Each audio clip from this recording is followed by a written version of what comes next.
А как ты сюда зашла? Это я, Алеша.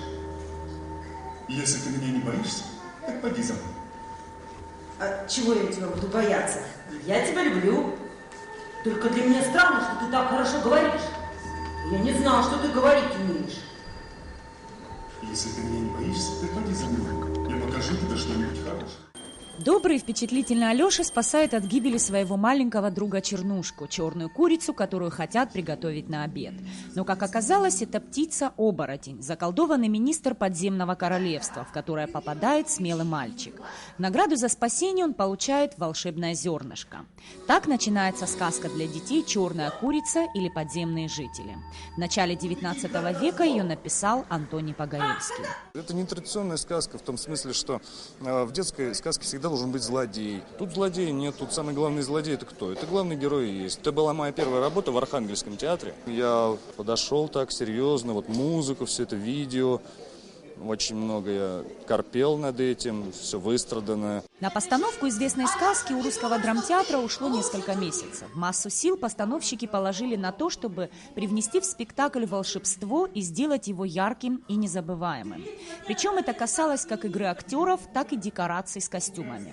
Главная роль досталась 13-летнему Дмитрию Пация, а вот актриса Марина Сеченава перевоплощается не просто в подростка, а в школьника-хулигана. Раньше я мечтала, когда мне задавали вопросы, кого бы вы хотели сыграть. Я бы хотела поэкспериментировать и сыграть мужскую роль. И вот у меня возможность это выпала. Алеша, мне вообще очень нравится мой персонаж. Вот. Такой из хорошего мальчишки превратился в такого взбалмошного, вредного. И все-таки он не остался им, а вернулся обратно на прежнее русло. Прежним хорошим мальчиком стал, и это хорошо. Портальчик на сцене – пространство пансиона для мальчиков. Синий цвет прожекторов сменяет алый. Здесь разворачивается история чудесного мальчика Алеши, полная тяжелых и суровых испытаний.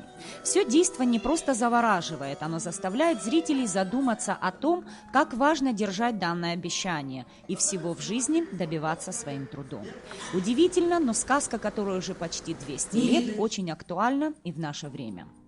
Для меня это важный спектакль, потому что «Черная курица» – это та сказка, которая лично меня в детстве, когда увидел ее в Москве на сцене театра имени Станиславского, драматического театра, она меня влюбила в театр. Я думаю, что этот спектакль должен тоже очень многих вовлечь вот в это наше театральное пространство. Спектакль получился, на мой взгляд, он очень качественный, он очень серьезный. Это не какое-то, знаете, такое примитивное заигрывание с залом, с детьми. Это серьезный разговор, уважительный разговор с ребенком. 36-й театральный сезон Русского театра драмы полон премьер. Спектакль «Рождество в доме Купьела» по пьесе Эдуарда де Филиппе, сказка «Черная курица» или «Подземные жители», детская пьеса Виктора Ольшанского «Железный дровосек». Но на этом сюрпризы не заканчиваются. Совсем скоро на сцене Русдрама впервые представит легендарный балет «Ромео и Джульетта» и сказку «Золушка».